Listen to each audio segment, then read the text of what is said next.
قال سمعت رسول الله صلى الله عليه وسلم يقول إن من أشرط الساعات أن يرفع العلم ويكثر الزال ويكثر الزنا ويكثر الشرب الخمر ويقل الرجال ويكثر النساء حتى يكون ل50 امرأة القيم الواحد متفق عليه أو كما قال عليه الصلاة والسلام. وقال في شان حبيبه ومحبوبه ومعشوقه مخبرا وآمرا إن الله وملائكته يصلون على النبي يا أيها الذين آمنوا صلوا عليه وسلموا تسليما اللهم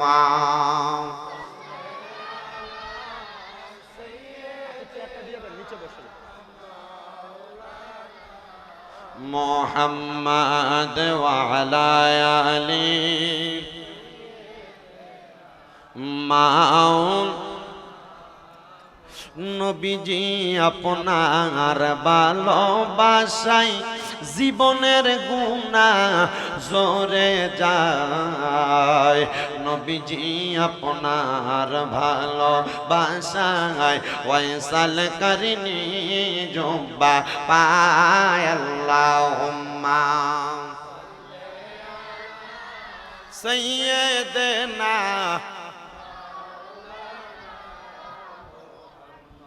وعلى آله مولانا শিখাইয়া প্রেম খেলা কইলু কাইলা কামলেওয়ালা একবার দেখা দিয়া মিঠাও জালা মোহাম্মদ ইয়া রাসূলুল্লাহ আল্লাহুম্মা সাল্লি মাওলানা মুহাম্মদ ওয়া আলা আলি সাইয়্যিদিনা মুহাম্মদ লা ইলাহা লা ইলাহা আল্লাহ আদম হাওয়া বানাইলা বলেন বেহেশতের মাঝে রাখিলা বলেন আদম হাওয়া বানাইলা আল্লাহ বেহেশতের মাঝে রাখিলা আবার হিকমতে গম দম খাওয়াইয়া হিকমতে গম দম খাওয়াইয়া দুনিয়াতে পাঠাইলা লা ইলাহা বসো না কেন লা ইলাহা লা গায়রে অনেক দূরে মদিনা আমরা কেমনে যাব জানি না। রানীকারের মানুষ মদিনা যাইতে চাই কি চাই না? কারা কারা যাইতে চাই ডান হাতরা তুলে আমার আল্লাহরে দেখায়। আল্লাহ সবাইরে একবার মক্কা মদিনা যাওয়ার তৌফিক দিক, জোরে কোন আমিন। আমার ভাইরা বাবারা বন্ধুরা গভীর মনোযোগ অন্তরের কান লাগান। কেন মদিনায় যাবেন? একটু অল্প সময় মদিনার ফজিলতের বয়ানটা আপনাদের কাছে করি রে বাবারা। মদিনা শরীফে যাওয়ার ব্যাপারে আল্লাহর নবী একটা হাদিসে মুবারাকা বলেন, মান যারা কবরি ওয়াজাবাত লাহু শাফাআতি ইয়াউমাল কিয়ামা। আমার নবী বলে, উম্মত যেই ব্যক্তি আমি নবীর রওজা মুবারক জিয়ারত করবে তার জন্য সুপারিশ করা আমি নবীর জন্য ওয়াজিব অত্যাবশ্যক হয়ে যায়। ইয়া রাসূলুল্লাহ, আপনি নবীর রওজা মুবারক জিয়ারত করলে আপনি আমাদের জন্য সুপারিশ করবেন, বুঝতে পারলাম। হে পর্দার অন্তরালের মা বোনেরা, হে আমার রানীকার এলাকার যুবক বন্ধুরা, মুরব্বী বাবারা, ছোট ছোট মাসুম বাচ্চারা, পর্দানশিনী মা বোনেরা, বর্তমান বাজার মূল্যে স্বর্ণ যদি কিনতে যান আপনি 2 লক্ষ 2,11,758 টাকা ভরি। কিন্তু বাবা মক্কা মদিনা যায় যদি আপনি উমরা হজটা করেন মাত্র 1.5 লাখ টাকা হলে মক্কা মদিনা যাওয়া যায়। কিন্তু আপনি মক্কা মদিনা চাইতেছেন না, কারণটা কি জানি না। আপনি আপনার সম্পদের বাহাদুরি বাড়াইলেন, টাকা বাড়াইলেন, সুন্দর জমি জামা কিনলেন, ঘর বানাইলেন। বাবারে অন্ধকার কবরে যখন যাবেন ওই কবরে আপনার বাড়িটার একটা ইটও খুলে দেওয়া হবে না। যেই দামি বিছানায় ঘুমান একটা দামি বিছানার বালিশও দেওয়া হবে না। তো কোন সন্তানরে আপনি এত সুন্দর করে খাওয়াইলেন পড়াইলেন, ওই সন্তান আপনার কবরে একটা বিছানা বিছিয়ে দিবে না। কারণটা কি? কারণ আপনার কবরের সঙ্গী আল্লাহর নবী কয় আমি নবী সাদাকে পছন্দ করি, সাদা দিয়ে তোমরা তোমাদের মৃত ব্যক্তিদের কাফন দাও। নবী গো ওই কবরে আমার সাদা কাফন ছাড়া কিছু যাবে না। তার মানে আপনি নবী রওজা মুবারক যদি আমরা জিয়ারত করি আপনি নবী আমাদের জন্য সুপারিশ করবে। শুধু এইটা না রে মুরব্বী বাবা, এ রানীকার আদর্শ গ্রামের ভাই বাবারা, খানকা শরীফ মসজিদ এবং সমাজ এলাকার ভাই বাবারা একটু মনোযোগ দিয়ে শুনবা। তোমার এই রানীকার এলাকার মসজিদের মধ্যে এক ওয়াক্ত নামাজ যদি তুমি পড়ো, এক ওয়াক্ত নামাজ পড়লে এক ওয়াক্তে সওয়াব পাইবা। কিন্তু কবুল হয়েছে কি হয় না এটার কোনো গ্যারান্টি। আপনাদের কি কষ্ট হইতেছে? আজকে আপনারা বুঝতেছেন মানুষ অনুযায়ী মাহফিল অনুযায়ী জায়গাটা ছোট, কিন্তু যদি মোহাব্বত নিয়ে আপনারা শোনেন এই অল্প জায়গার মধ্যে মানুষ যেভাবে দাঁড়ায় আপনারা শুনতেছেন আপনাদের জন্য আমার কষ্ট লাগতেছে। তবুও আপনি যদি আপনার কা মুসলমান ভাইকে বসার জায়গা করে দেন আমার মনে হয় আল্লাহ তাআলা হয়তো আমাদেরকে জান্নাতে একসাথে ভাবে বসার ব্যবস্থা করবেন। আলহামদুলিল্লাহ পড়েন। আরেকটা জিনিস ভালো লাগতেছে, এই রানীখারের মাহফিলে তো আমি এর আগে আরো অনেকবার আসছি। এদিকে কি বাড়ি যেন এখানে আসছিলাম 2 বার। এরপরে আমাদের রানীখার নুরি সাহেব পিসা হুজুরের এখানে আসছি 2 বার। এরপরে ওই যে এদিকে রানীখারের ভিতরে আরেকটা কোথায় যেন আসছিলাম, এখানে নিয়ে আমার 6-7 বার হয়ে গেছে রানীখার। কিন্তু আমি আজকের মতো মুরব্বী যারা আছেন, বয়স্ক মানুষ, দাড়ি পাকা অনেকে আছেন, এলাকার গণ্যমান্য ব্যক্তিবর্গ, আজকের মতো পরিবেশটা খুব কম পাইছি। যেহেতু আজকের মতো পরিবেশ আপনাদেরকে পাইছি আমার কাছে ভালো লাগতেছে। দুই একটা কথা বলবো, আপনারা মনোযোগ দিয়ে শুনবেন এবং বয়ানটা শ্রবণ করবেন। অসুবিধা হবে আপনাদের, এজন্য আপনারা কষ্ট করে সামনের দিকে এসে আরেকজনকে বসার জায়গা করেন। আব্বা আপনাদের সামনে একটু জায়গা খালি, কষ্ট করে চলে আসবেন। বাবাজিরা আমার, তাহলে বলেন আপনারা রানীকারের মসজিদের মধ্যে নামাজ আদায় করলে কবুল হবে কিনা এটার কোনো গ্যারান্টি? কথা কয় না, গ্যারান্টি। কিন্তু আমার নবীজির একটু কমবে, মদিনা শরীফের মধ্যে এক ওয়াক্ত নামাজ পড়লে 50,000 ওয়াক্তের সওয়াব। জোরে কইলেন না সুবহানাল্লাহ। এক ওয়াক্ত নামাজ পড়লে 50,000 ওয়াক্তের সওয়াব। এ পর্দার অন্তরালের আমার মা, এ রানীকার এলাকার মা, তোমার স্বর্ণের অভাব নাই, তোমার ঘরের মধ্যে 2-3-4 ভরি করে স্বর্ণ আছে। তুমি মারা যাওয়ার পরে তোমার সন্তানের এগুলা ভাগ করে করে নিয়ে যাবে। মাগো একটা ভরি স্বর্ণ তুমি বিক্রি কইরা তাড়াতাড়ি মক্কা মদিনা যাও। মক্কা মদিনা যাইতে পারলে গো মদিনা শরীফে এক ওয়াক্ত নামাজে 50,000 ওয়াক্তের কবুল নামাজের সওয়াব পাইবা। আমি যেই দিন আজকে 1 বছর হয়ে যায় মদিনা শরীফ থেকে আসছি, আমি যেই দিন প্রথম মদিনা শরীফের সামনে গেলাম আমি আমার নবীজির রওজার সামনে দাঁড়িয়ে বলছি ইয়া রাসূলুল্লাহ, আল্লাহর নবী গো এত তাড়াতাড়ি যে আপনার রওজার সামনে আসতে পারবো আমি চিন্তা করি নাই, কিন্তু আমার আল্লাহ কবুল করেছে। ও দয়ার নবী, আপনার দরবারে হাজিরা দিয়েছি। নবী গো মরণের আগে বারবার আপনার রওজা মোবারকে আইনেন।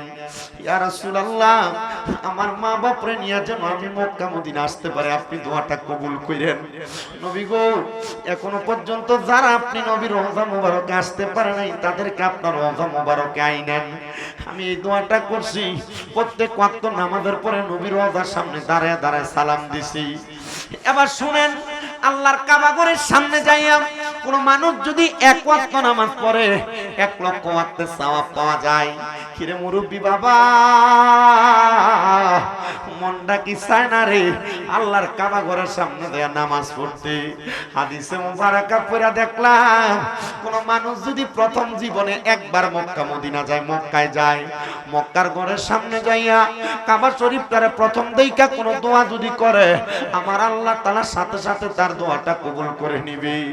আল্লাহ,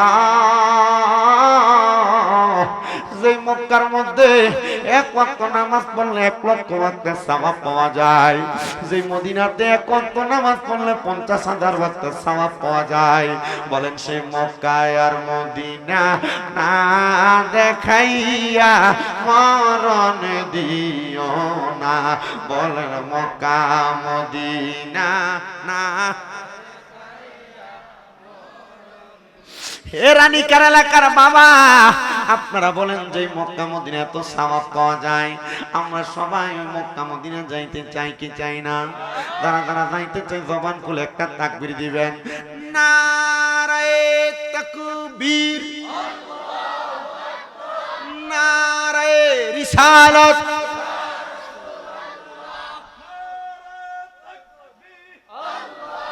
দূরে একটা সাউন্ড ফাইনা দিবেন।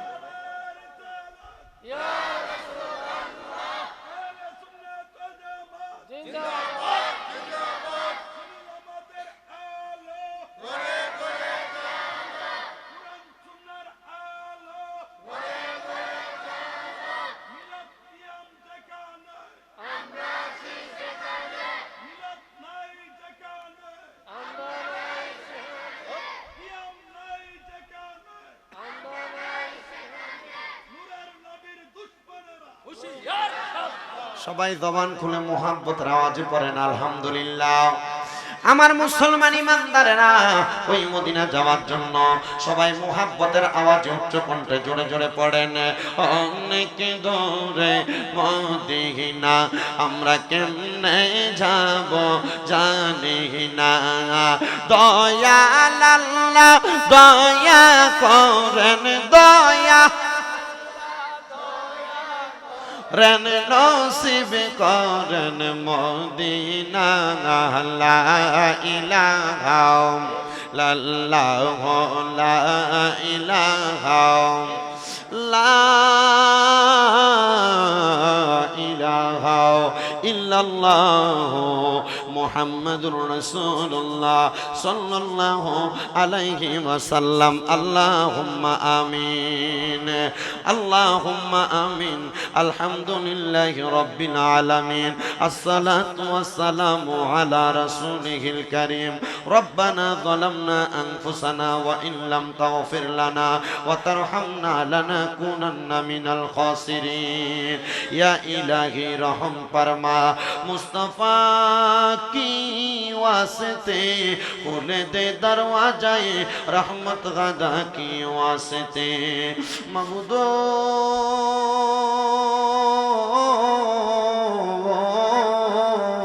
ও দয়াল আল্লাহ, আপনি কি আসমানে না জমিনে, না পাহাড়ে না দরিয়ায়, গত জীবনে আপনার কত তালাশ করলাম, সন্ধান পাইলাম না।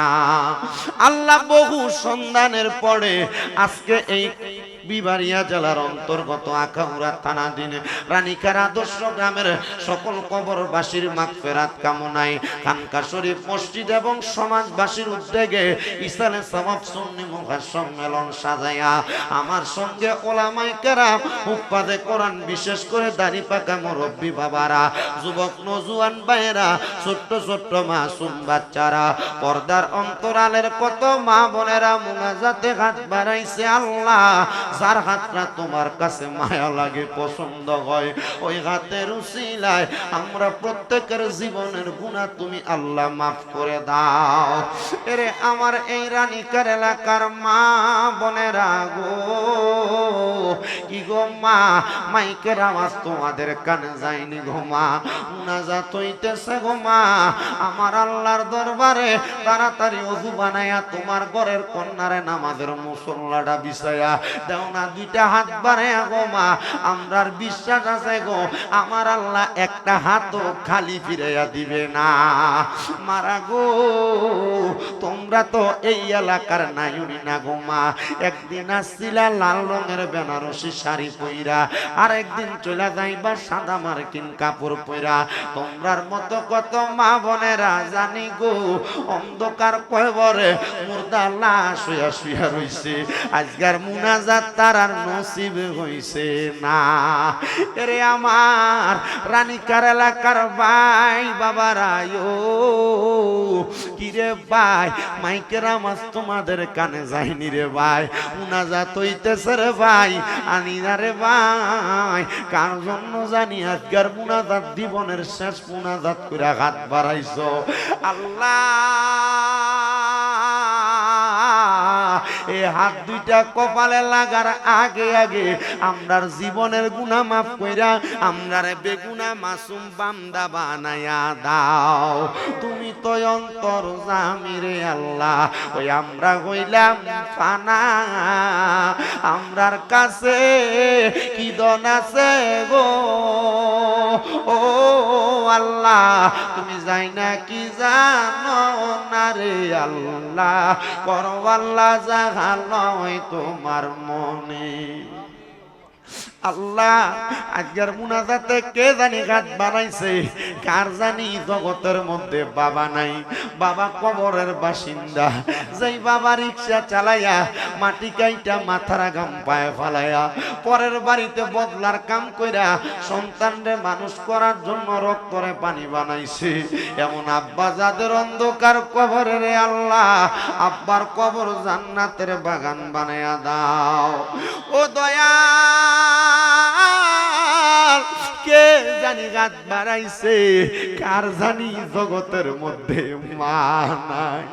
আরে মা, যেই মা 10 মাস 10 দিন গর্ভে ধারণ কইরা সন্তানের প্রসব বেদনা সহ্য করতে মার বড় কষ্ট হইছে। আল্লাহ কার জানি এমন মা কবরে, আমার কবর জান্নাতের বাগান বানায়া দাও। এমন অনেক হতভাগা কপাল পোড়া সন্তান গাত বাড়াইছে, মাও নাই বাবাও নাই, জনমের এতিম গো আল্লাহ। এমন আম্মা আব্বা যাদের কবরের বাসিন্দা, আম্মা আব্বার কবর নাজাতের ফয়সালা কইরা দাও। মরিয়া গিয়াছেন আল্লাহ, ওই আল্লাহ যারার মা বাপ মাফ করিয়া দেন না গো আল্লাহ, কয়বরে রাজা আম্মায় আব্বা চইলা গেছে আল্লাহ যারারে ফালাইয়া, তারারে রাইখা গো গেছে কান্দিবার লাগিয়া।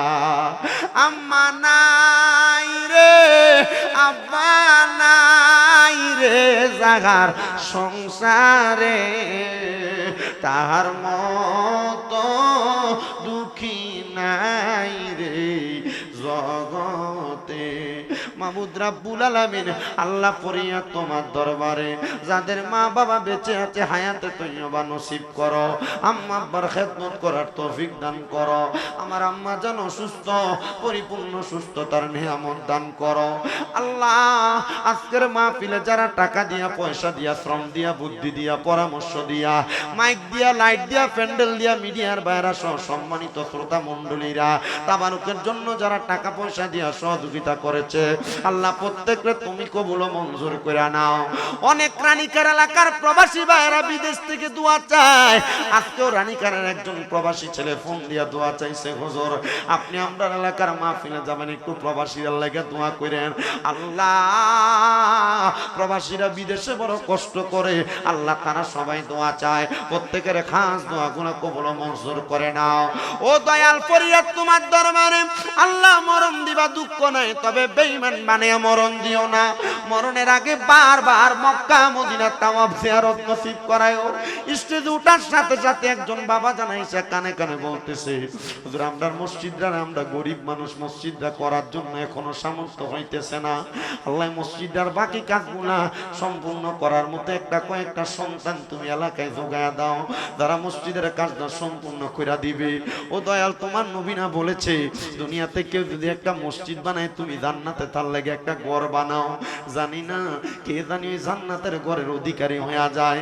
আল্লাহ সর্বসাকুল্য সফলতা মাহফিল এবং এলাকাবাসীর কামনা কইরা, মরণের আগে নবীর দিদার কামনা কইরা আমরা আখিরি জবানে পড়াইয়া দিয়েন লা ইলাহা ইল্লাল্লাহু মুহাম্মাদুর রাসূলুল্লাহ সাল্লাল্লাহু আলাইহি ওয়াসাল্লাম। একটা জবানও বন্ধ রাখবেন না।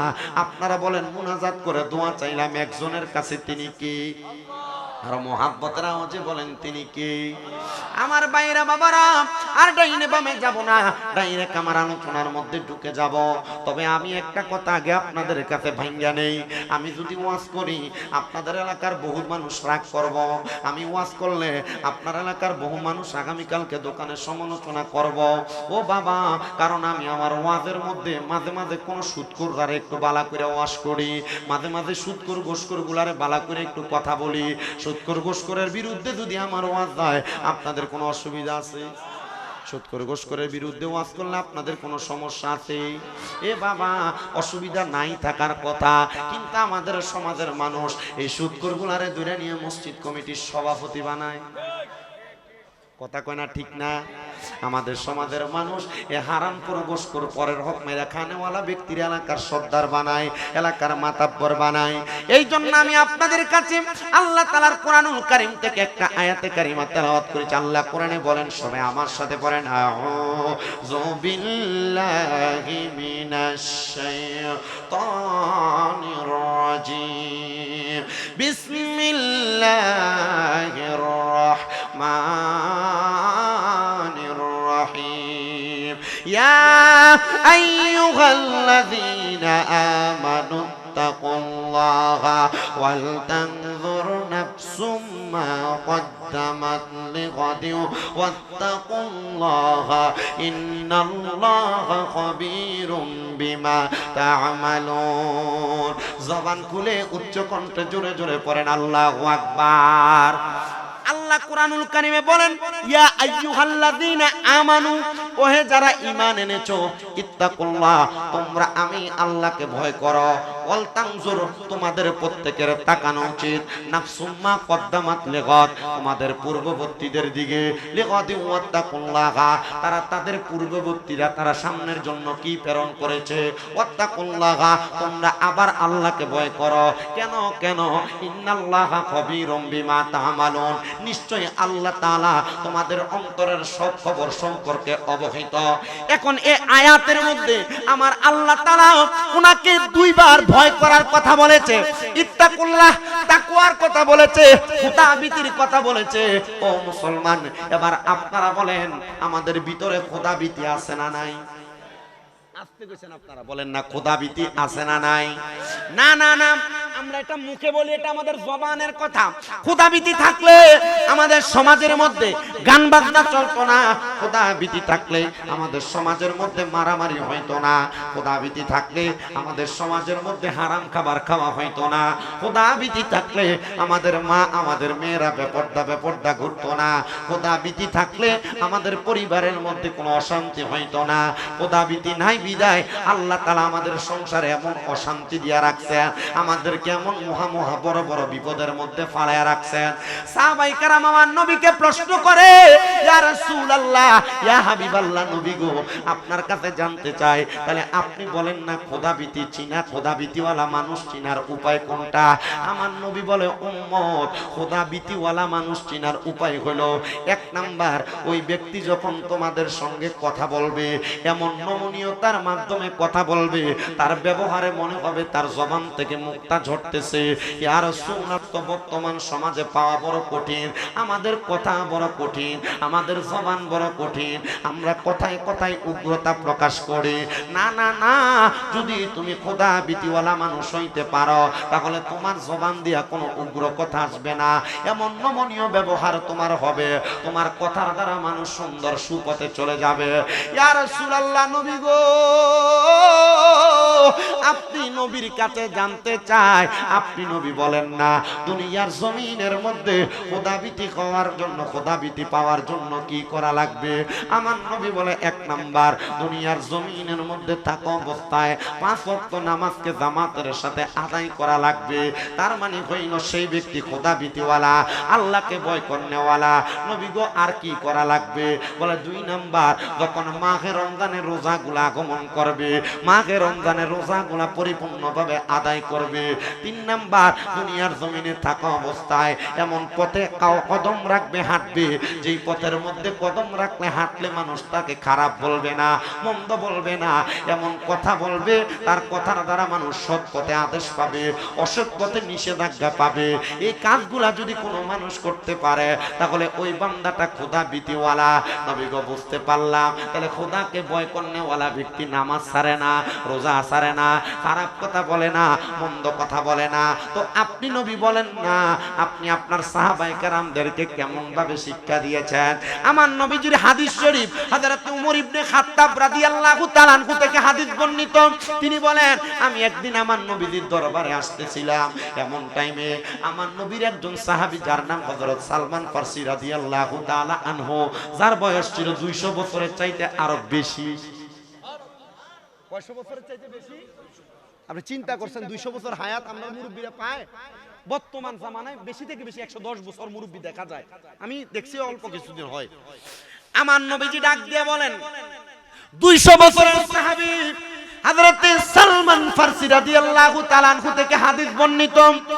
তিনি বলেন, একদিন হযরত ওমর ইবনে খাত্তাব রাদিয়াল্লাহু তাআলা আনহুর গাল মুবারক এবং চোখ মুবারকগুলা বড় লাল দেখা যায়।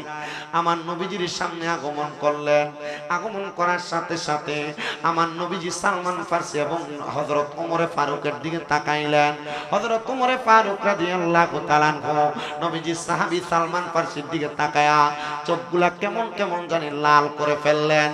আমার নবী ডাক দিয়া কইয়া, উমর, হে আমার উমর, ইসলামের দ্বিতীয় খলিফা, আপনি যে এই জায়গার মধ্যে চোখগুলা লাল করে রাখলেন, কারণটা কি? হযরত ওমর বলে, ওগো আল্লাহর হাবিব, এ সালমান ফারসির সামনে একজন ইহুদি আমার জুতাটাকে দেয়ালের বাইরে ফেলে দিয়েছে, মানে আমাদের সীমানার বাইরে ফেলে দিয়েছে। আমি ওই ইহুদির উপর রাগান্বিত হইয়া আমি আমার হাত দ্বারা তাকে একটা থাপ্পড় লাগাইছিলাম। সালমান ফারসি আমি হযরত ওমরের গালে আরেকটা থাপ্পড় লাগাইছে। ইয়া রাসূলুল্লাহ, অন্যায় করলো ইহুদি, কিন্তু সালমান ফারসি আমার গালের মধ্যে আঘাত লাগাইলো, বুঝতে পারলাম না। আমার নবী ডাক দিয়া কই, ওমর ইবনে খাত্তাব, আমি যদি সালমান ফারসির জায়গায় থাকতাম আমি তোমার গালে 2টা থাপ্পড় লাগাইতাম। ইয়া রাসূলুল্লাহ, আপনি নবী বললেন সালমান ফারসি আমাকে একটা থাপ্পড় লাগাইছেন, আপনি আমারে 2টা লাগাইবেন, কারণটা কি? আপনার কাছে জানতে চাই। আমার নবী ডাক দিয়া বলতেছে, হযরত ওমর, তোমার এমন ব্যবহার, এমন আচরণের কারণে ওই ইহুদি ইসলামের দিকে আগমন করবে না। তোমার আচরণ যদি সুন্দর হইতো, তুমি যদি ইহুদির কাছে নমনীয় হয়ে যাইতা, নিজ হাতে জুতাটা তুলে নিতা, তাহলে এই ইহুদিকে তুমি থাপ্পড় লাগাইতা না। হে ওমর, এখন থেকে তুমি সাবধানতা অবলম্বন করবা। হযরত ওমর বলে, ইয়া রাসূলুল্লাহ, নবী, ইসলামের এই সৌন্দর্য দেখা আমি ইসলামের পথে আগমন করেছি। আমি ইসলামের পথে আগমন করার কারণে আমার আল্লাহ তাআলা আমারে কবুল করেছে। নবী গো, আপনার কাছে আমি ক্ষমা প্রার্থী গো নবী, আপনি দোয়া করেন আমি ওমর যেন নমনীয়তার সাথে জীবন কাটাইতে পারি। হযরত ওমরের এমন পাওয়ার ছিলেন, কোনো কিছু হওয়া মাত্র ওনার অস্ত্র থেকে উনি তরবারিটা বের করে ফেলতেন আর সাথে সাথে আঘাত করার চিন্তা করতেন। মুসলমান, একটা কথা মনে রাখবেন, ইসলাম ধর্ম গ্রহণ করার কারণে হযরতে ওমরে ফারুক উনি ইসলাম ধর্ম গ্রহণ করার কারণে ওনার রাগটাকে উনি পানির মতো বানায়া দিছে। রাগটাকে কি বানায়া দিছে? পানির মতো বানায়া দিছে। আপনাদের কি কষ্ট হচ্ছে? কোনো অসুবিধা হচ্ছে আপনাদের? তাবারুক আছে মাহফিলে মাশাআল্লাহ, আমি জিজ্ঞাসা করে স্টেজে উঠছি। আর যেহেতু এটা খানকা শরীফ মসজিদ, খানকা শরীফ তো তরিকতের দাওয়াত দেওয়ার মূল জায়গা, ঠিক না? তরিকত এবং ইসলাম প্রচারের মূল মাধ্যম তো খানকা শরীফ ছিল, ঠিক কি না? যেহেতু খানকা শরীফের মাহফিল, এখানে তাবারুক থাকবে। আউলিয়া কারামে তাবারুকাতের মাধ্যমে মানুষের রোগের শেফা তৈরি করে দিয়েছেন। আলহামদুলিল্লাহ পড়েন না? আর মুহাব্বতের আওয়াজে পড়েন আলহামদুলিল্লাহ। এবার আসেন আমার ভাইরা, বাবারা, বন্ধুরা, গভীর মনোযোগ দিয়ে শুনবেন। তার মানে হযরত ওমর রাদিয়াল্লাহু তাআলা আনহুর রাগটা একবারে পানির মতো হয়ে গেছে। কিন্তু আমাদের সমাজে যেই প্রচলন চলে, আমাকে কেউ যদি একটা কথা বলে আমি তার রিপিট 2টা কথা জবাব দেই। আমাকে কেউ যদি একটা থাপ্পড় দেয় আমি আমার পুরো বংশ এবং গোষ্ঠী নিয়ে লাঠি নিয়ে তাকে মারতে যাই। আছে না নাই? কথা বলে না, আছে না নাই? কিন্তু না না না, এমন কর্মকাণ্ড ইসলাম পরিপন্থী, ইসলাম এটাকে সাপোর্ট করে না। কেমন করে না? মানুষ যদি তাদের সাথে শত্রুতার বলে তার সাথে না পারে, মারামারি করতে যায় না পারে, মানুষ তার পেছনে পেছনে ক্ষতি করে, এই পেছনে যারা ক্ষতি করে তাদেরকে বলা হয় মুনাফিক। কি বলে? পেছনে যারা কথা বলেন, পেছনে যারা বাজে কথা বলে, পেছনে মানুষের ক্ষতি যারা করে তাদেরকে মুনাফিক বলে। মনে রাখতে হবে এই মুনাফিকদেরকে আমার আল্লাহ তাআলা জাহান্নামের লাকড়ি হিসেবে ঘোষণা করেছে। শুধু জাহান্নামের লাকড়ি না, আল্লাহ তাআলা জাহান্নামের আগুন যে জ্বালাইবো, এই মুনাফিকদের কি দিয়ে আগুন জ্বালাইবো। আপনি জানেন এই ব্যক্তির একটা অন্যায় আছে, জানার সত্ত্বেও এই অন্যায় নিয়ে আপনি চা দোকানে বৈশা বৈশা সমালোচনা করেন। এমন চা দোকানের সাংবাদিক রানীখার এলাকায় আছে না নাই? কথা কই না, আছে না নাই? কোন মানুষের দোষ ত্রুটি পাইলে চা দোকানে বৈশা বৈশা মানুষের সমালোচনা করে। না না না, মুনাফিক হওয়া যাবে না। মানুষের সমালোচনা করার মাধ্যমে নিজের জীবনকে বরবাদ করা যাবে না, মানুষের পেছনে পেছনে ক্ষতি করা যাবে না। আসেন আমরা বনি ইসরাইলের 3 জন ব্যক্তি থেকে আমাদের আলোচনার ধারাবাহিকতাটা বোঝার চেষ্টা করি। বনি ইসরাইলের 3 জন বড় বড় জবরদস্তি মানুষ ছিল, যাদের কাজ ছিল সমাজের কোন দিক দিয়ে কোন মানুষকে বিপদে ফেলানো যায় সেই চেষ্টা করা। কথা কোন না, আছে না নাই? যেটা আমাদের বাংলাদেশের মধ্যে 5 আগস্টের পরে দেখা গেছে। 5 আগস্টের পরে যখন পূর্ববর্তী সরকার পলায়ন করছে, বাংলাদেশের মধ্যে একটা মামলার ব্যবসা চলছে, মামলার ব্যবসা। কি কথা কোন না কেন? এলাকার কিছু কিছু প্রতিনিধি মিলা অমুক ছেলেকে, অমুক ছেলেকে, অমুক বেটারে, অমুক মানুষরে মামলা দিয়ে দিয়া জেলখানায় নিতে 60,000 70,000 বাজেট হয়েছে। এই টাকা দেওয়ার পর মামলা হয় নাই, হালকা পাতলা একটা মামলা দিয়া তারে 15 দিন পরে জামিনে আনছে। আপনারা কোন তো কথাটা সত্য না মিথ্যা? আপনাদের এলাকায় কি চলছে জানি না, আমার কুমিল্লাতে এগুলো চলছে। কথা কি বুঝতে পারতেছেন আপনারা? আলহামদুলিল্লাহ, এতটুক ফরিয়াদ জানে আল্লাহর কাছে, আল্লাহ আপনি বাংলাদেশের যারা সুন্নি মুসলমান তাদেরকে আপনি এমন বাজে কাজ থেকে হেফাজতে রাখেন। আপনারা আর জোরে পড়ে না আমিন। আমার নবী বলেছেন, তোমরা জানার সত্ত্বেও তোমার কোন ভাই বিপদে পড়ে যাচ্ছে, জানার পরে যদি তোমরা তোমার ভাইটাকে উদ্ধার করো, তাহলে আল্লাহ তাআলা তোমাদেরকে জান্নাতের জামিনদারি দায়িত্ব নিয়ে নেবেন। আমার নবী জোরে কোন মারহাবা। তো বনি ইসরাইলের ওই 3 ব্যক্তির কাজ ছিল মানুষের ক্ষতি করা। কথা বলে না, কি করা? মানুষের ক্ষতি করা। ওই বনি ইসরাইলের 3 ব্যক্তি মানুষের এমন ক্ষতি করে, মানুষ তাদের ক্ষতির জ্বালাতনের কারণে এলাকার মধ্যে থাকে না, কিন্তু তারা সর্বশেষ সময় যখন মানুষকে ক্ষতি করার ফোন দিয়াতে 3 জনে একসাথে বুদ্ধি করে, এলাকার মানুষ কেমনে জানি তাদের ক্ষতি করার কারণ যায় না ফেলে মানুষ আগে আগে সাবধান হয়ে যায়। তারা 3 জন একসাথে চিন্তা করলো যে তো আমরা যে বুদ্ধি করি মানুষ তার পরিপন্থী অন্য একটা বুদ্ধি বের করে, চলো আজকে আমরা এখানে আমাদের বুদ্ধির ব্যাপারে কথা বলবো না, আমাদের মানুষের ক্ষতি করার বুদ্ধিগুলা আমরা আমাদের এলাকা চাইরা রানীখারের পরে যে গ্রাম নূরপুর এলাকায় যে আমরা বুদ্ধিটা করব, তাহলে আমার এলাকার মানুষ কোনো খবর পাবে না। 3 জন একসাথে বুদ্ধি করে ওই এলাকার মধ্যে গিয়া পাহাড়ের একটা গুহার মধ্যে প্রবেশ করেছে, আর চারদিকে তাকিয়ে তাকিয়ে দেখতেছে। আমরা দেখতেছি আমাদের বুদ্ধিগুলা শোনার জন্য কোনো মানুষ আছে কিনা, দেখতেছেন না বুদ্ধিগুলা শোনার জন্য কোনো মানুষ নাই। যখন এমন দেখলেন, তারা 3 জন গুহার মধ্যে ঢুইকা প্রশ্ন করতেছে আগামী 1 সপ্তাহ কার কেমন ক্ষতি করবে। এই বুদ্ধি যখন করে, এমন টাইমে উপর থেকে 3টা বড় বড় পাথর আইসা ওই গুহার মুখটাকে বন্ধ করে দিয়েছে। গুহার মুখটা বন্ধ হওয়ার পর ওই 3 জন খারাপ ব্যক্তিত্ব বনি ইসরাইলের মানুষ চিন্তা করে, হাইরে এত বড় বড় পাথর আমাদের গুহার মুখের মধ্যে চলে আসলো, আমরা কেমনে গুহা থেকে বের হব? সম্ভব না, কোনোভাবে বের হওয়া সম্ভব না। তখন তারা 1 দিন 2 দিন করে 3 দিন গুহার মধ্যে আটকে রইলেন। কোনো খাবার নাই, কোনো পানি নাই, চলাফেরা করার মতো কোনো শক্তি নাই। তখন তারা 3 জন একসাথে হয়ে বলতেছে, আসো না আমরা আল্লাহ তাআলার কাছে দোয়া করি, আল্লাহ তাআলা যদি আমাদেরকে রহম করে হয়তো আমাদেরকে এখান থেকে মুক্তি করবে, আল্লাহ ছাড়া কেউ আমাদেরকে বাঁচাইতে পারবে না। এবার আপনারা বলেন, আমাদেরকে সমস্ত প্রকার বিপদ থেকে উদ্ধার করেন তিনি কে? কঠিন রোগে আক্রান্ত হয়ে গেছেন, হতাশাগ্রস্ত হওয়ার কোনো কারণ নাই। বিপদে পড়ে গেছেন, হতাশাগ্রস্ত হওয়ার কোনো কারণ নাই। আপনি কঠিন মুসিবতে পড়ে গেছেন, হতাশাগ্রস্ত চিন্তাগ্রস্ত হওয়ার কোনো দরকার নাই। আপনি অন্তরে বিশ্বাস রাখবেন যে আল্লাহ বিপদ দিয়েছেন, সে আল্লাহ বিপদ থেকে উদ্ধার করবেন। কারণ লা ইউকাল্লিফুল্লাহু নাফসান ইল্লা উসআহা, আল্লাহ তাআলা কারো সাধ্যের বাহিরে কোনো কিছু চাপায় দেয় না। আপনি মুসিবতে পড়বেন, ক্যান্সার আক্রান্ত হবেন, আল্লাহ জানে এই ক্যান্সার আপনারা দিলে আপনি এটা সহ্য করে থাকতে পারবেন, এজন্য আপনাকে ক্যান্সার দেয়। আমার আম্মা আজকে 5 মাস অসুস্থ। আমি আল্লাহর কাছে অনেক কাঁদছি, আল্লাহ আপনি আমার মারে অসুস্থ বানায় রাখছেন। আমি এখন আমার খুব কষ্ট লাগে, আমার মা যে হাতের ভিতরে স্ট্যান্ড নিয়ে নিয়ে হাঁটে। আমি আমার আল্লাহর কাছে বলছি, আল্লাহ আপনারা বলছেন লা ইউকাল্লিফুল্লাহু নাফসান ইল্লা উসআহা, আপনি কারো সাধ্যের বাইরে কোনো কিছু চাপায় দেন না। আল্লাহ হয়তো আপনার কাছে আমার আম্মারে অসুস্থ বানায় আমাদেরকে পরীক্ষা করা আপনার জন্য ইচ্ছা হইছে, আপনার মনে সাধ জাগছে। আল্লাহ আমার আম্মা অসুস্থ, আপনি যদি ভালো মনে করেন অসুস্থ, আলহামদুলিল্লাহ। প্রথম 2 মাস অনেক কষ্ট করছি, আলহামদুলিল্লাহ। সারা বাংলাদেশে আমার অনেকগুলা ভক্ত আছে, এর মধ্যে নরসিংদীর একটা ভক্ত বেলাবো বাড়ি, ওনার শাশুড়ি সহ আমার বাড়িতে আমার আম্মার খেদমত করে। মাঝে মাঝে হোমনার একটা মহিলা যায়, আমার আম্মার খেদমত করে। বরুড়ার একটা মহিলা যায়, আমার আম্মার খেদমত করে। আমি এখন বাহিরে হরদম সে মাহফিল করতে পারি, আমার কোনো চিন্তা নাই, তারা আছে আমার আম্মার পাশে। আমি এতটুকু চিন্তা করি, প্রথম যে 2 মাস আমার আম্মা অসুস্থ, খাটে শোয়া, আমি পাশে নিচে ফ্লোরের মধ্যে শুইছি, আমি আমার আম্মার পাশে শোয়া, কখনই ডাক দেয়। এখনো আমি যে আমার রুমে ঘুমাই, আমার ছোট ভাইরে কইছি তুই আম্মার নিচে পাশে নিচে ঘুমাইবি, আমার আব্বা পাশে ঘুমা, কখনই ডাক দেয়। কেন জানেন?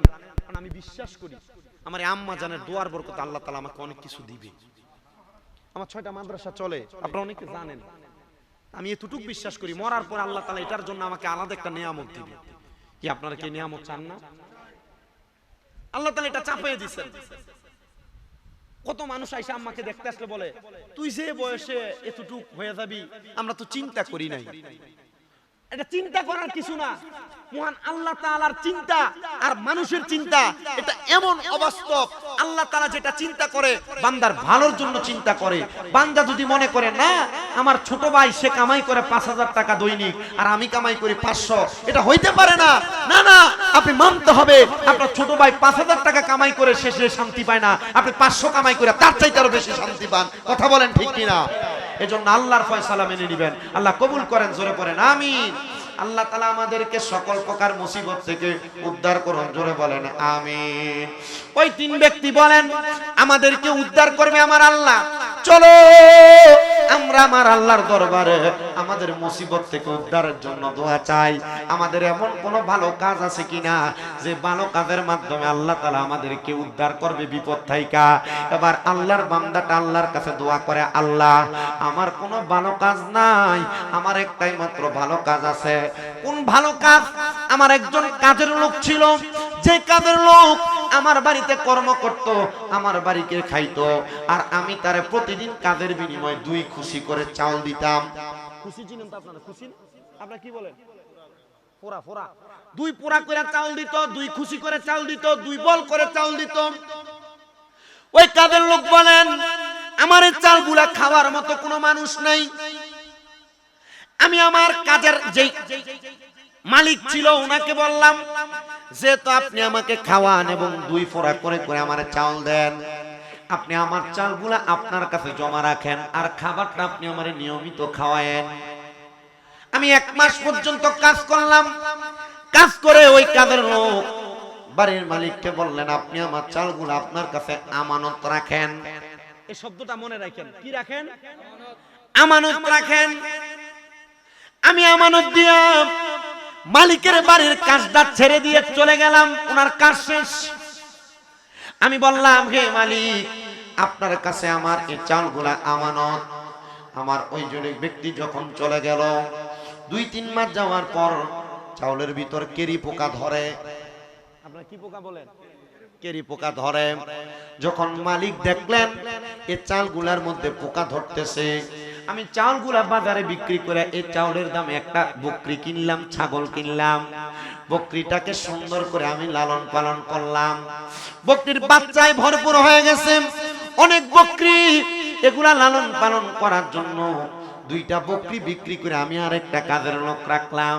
এবার যখন দেখলাম বকরিগুলা বেশি হয়ে গেছে, ছাগলগুলা বেশি হয়ে গেছে, আমি এগুলা বাজারে বিক্রি করে কয়েকটা গরু ক্রয় করলাম। এ গরু বাচ্চা দিতে দিতে অনেকগুলা হয়ে গেছে। এবার আমি হঠাৎ করে দেখলাম আমার ওই কাজের ব্যক্তি আমার কাছে হাজির। আইসা আমারে ডাক দিয়ে কয়, এ বাদশাহ, এ আমার মালিক, আমার চাউলগুলা কি আপনি আমারে দিতে পারবেন? আমি আমার ওই কাজের লোককে বললাম, বাবা তোমাকে আমি তোমার চাউলগুলা দিতে পারবো না, তবে দেখো তোমার চাউলগুলা বিক্রি কইরা আমার বাড়ির সামনে যে সুন্দর একটা খামার দেখো গরু সহ, এই খামার এবং গরু এবং খামারের যে রাখাল এগুলা সব তুমি নিয়ে যাও, এগুলা তোমার সম্পদ। কারণ তুমি তোমার চাউলগুলা আমানত দিয়েছ। চাউলগুলা যদি এগুলা আমি আমানতের তরফ করতাম তাহলে আল্লাহর কাছে জবাব দেওয়া লাগতো। আমি 3 মাস পরে দেখলাম চালগুলা নষ্ট হয়ে যায়। যারে বাবা চালগুলা বিক্রি করে আমি ছাগল কিনা বকরি কিনা তারপর গরু ক্রয় করে এটা বানাইছি, এগুলার মালিক তুমি। এবার ওই ব্যক্তি ডাক দিয়ে বলতেছে, আমার জীবনে একটাই মাত্র ভালো কাজ আছে, আমি আমার লোক যিনি আমার কাছে আমানত রাখছে আমি তার আমানতের খেয়ানত করি নাই। ও আল্লাহ, তুমি এই আমানতের কারণে আমার দোয়াটা কবুল করো।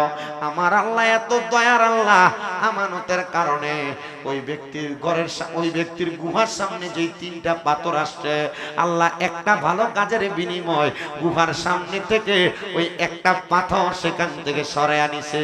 জোরে সরে পড়েন সুবহানাল্লাহ। ওরে তুমি তো মালিকুল কাদির,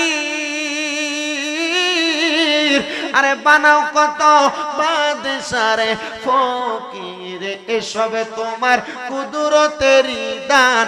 আল্লাহ পরওয়ার গুনাহ খাতা মাফ করো আমার, বলেন গুনাহ খাতা মাফ করো আমার।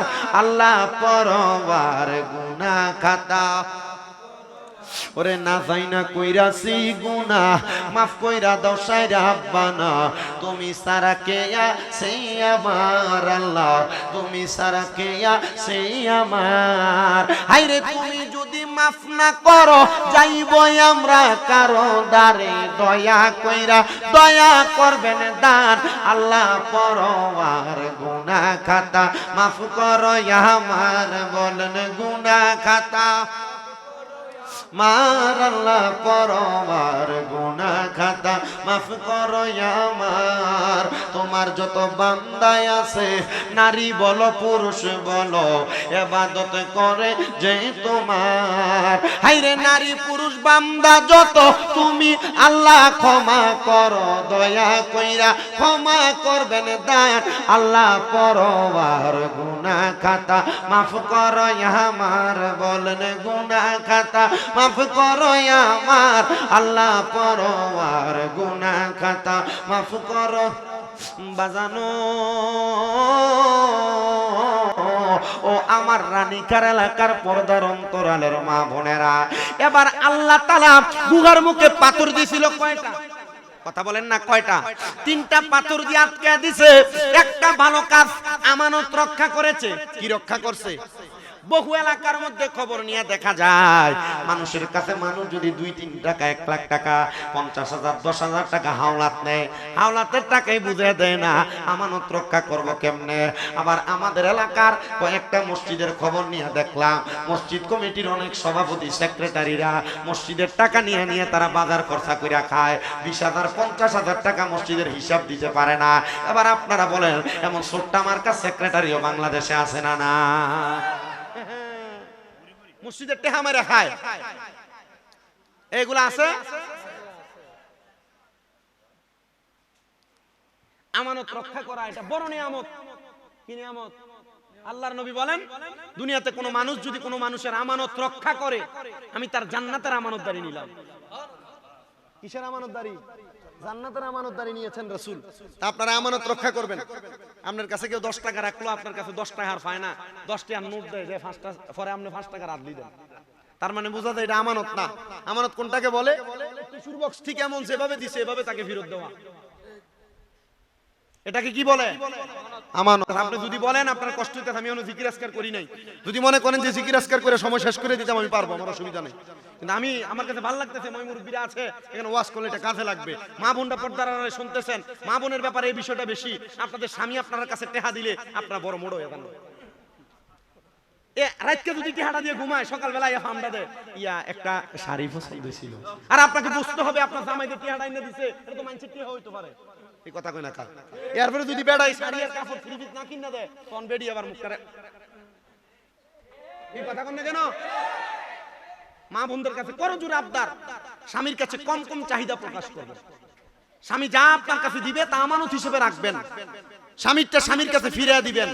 স্বামী যদি মনে করে আপনার জন্য কোনো কিছু আনবে, স্বামী নিজে আনবে, কারণ স্বামী তো আপনাকে মহব্বত করে। কথা কন না? আবার টাকা পয়সা আদায় করার, থ্রি পিস আদায় করার আরো বহুত মাধ্যম তো আছে, আপনার কি শিখে দেওয়া লাগবে বেডি? আল্লাহ কবুল করেন, আমিন পড়েন, আমিন করেন। আর মহাব্বতে পড়েন না আমিন। আল্লাহ তাআলা আমাদেরকে আমানতদারিতা রক্ষা করার তৌফিক দান করুন, পড়েন আমিন। তিনটা পাথর আসছিল, এর মধ্যে একটা ভালো কাজের মানে আমানতের ওসিলা দেওয়ার কারণে আল্লাহ তাআলা একটা পাথর সরায় নিছে। এবার বাকি আছে আরো দুইজন।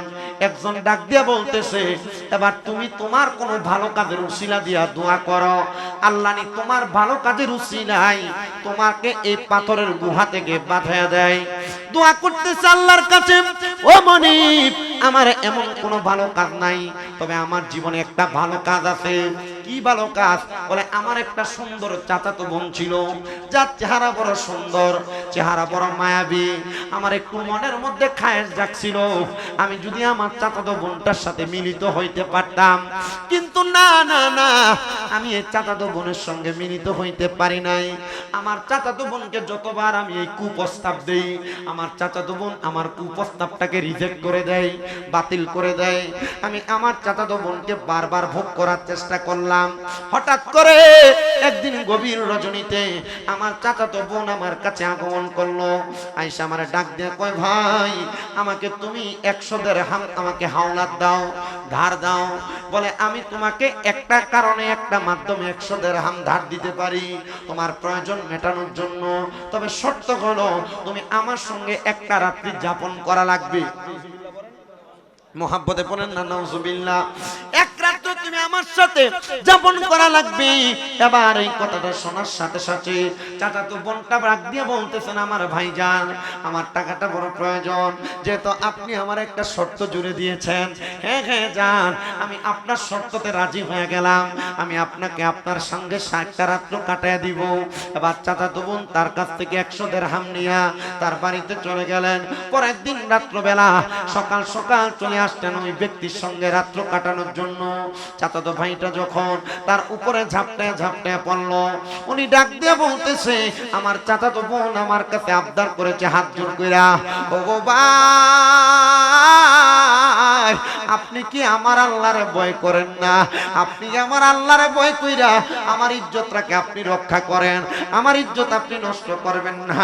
আমি জানি আপনি এই দুনিয়ার জমিনের মধ্যে আমাকে ভোগ করতে চাইলে এখনই পারবেন, তবে আল্লাহরে ভয় কইরা আজকের জন্য আপনি আমারে ছাড় দিয়া দেন।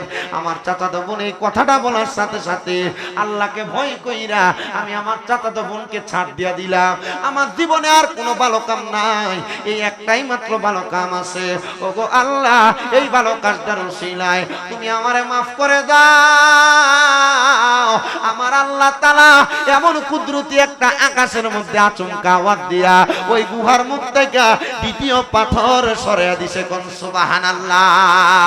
এ রানীকার এলাকার যুবক, এ মুরব্বী বাবা, পর্দার অন্তরালের মা বোনেরা, তোমার সামনে অনেক গুনাহ করার সুযোগ, তবে যদি তুমি গুনার কাছ থেকে ফিরে আসতে পারো আল্লাহ তাআলা তোমার বড় বড় মুসিবত দূর করে দিবে, বড় বড় রোগ মাফ করে দিবে। বড় বড় গুনাহ থেকে তুমি যদি বাইচে আসতে পারো আল্লাহ তাআলা তোমার সকল সমস্যা সমাধান করে দিবে। বলেন সুবহানাল্লাহ। আল্লাহ ও গো আল্লাহ ক্ষমা করে দাও, মাফ করে দাও। বলেন আল্লাহ ও গো ক্ষমা করে দাও, মাফ করে দাও। যতদিনে জীবন বিনা বাঁচিবে, সুপথে চালাও, মাফ করে দাও। বলেন আল্লাহ, ও গো আল্লাহ, ক্ষমা করে দাও, মাফ করে দাও। তোমাকে না দেখিয়া, তোমাকে না চিনিয়া ঈমান এনেছি তবুও, তোমাকে না চিনিয়া, তোমাকে না দেখিয়া ঈমান এনেছি তবুও, সেই উসিলাই রহমত দয়া বিলাও। বলেন সেই উসিলাই রহমত দয়া বিলাও। ক্ষমা করে দাও, মাফ করে দাও। বলেন আল্লাহ, ও গো আল্লাহ, ক্ষমা করে দাও, মাফ করে দাও। কাউকে ডরি না, কাউকে ভয় না, ভালোবাসি মোরা শুধু তোমাকে। সেজদা করে মোরা শুধু তোমাকে। কাউকে ডরি না, কাউকে ভয় না, সেজদা করে মোরা শুধু তোমাকে। সেই উসিলাই রহমত দয়া বিলাও। সেই উসিলাই রহমত দয়া বিলাও। ক্ষমা করে দাও, মাফ করে দাও। একটা জবান বন্ধ রাখবেন না, জবানটা ছেড়ে দিয়ে জুড়ে পড়েন আল্লাহু আকবার। এ রানীকার এলাকার বাবারা, এ মুসলমান ইমামদারেরা, এবার আল্লাহর বান্দা দুইজনের দোয়ার কারণে গুহার মুখের দুইটা পাথর সরে গেছে। এবার তৃতীয় ব্যক্তিকে ডাক দিয়ে বলে, তোমার জীবনে এমন কোন ভালো কাজ আছে নাকি, যেই ভালো কাজের কারণে আল্লাহ তাআলা আমাদের সবাইকে এখান থেকে উদ্ধার করে দিবে।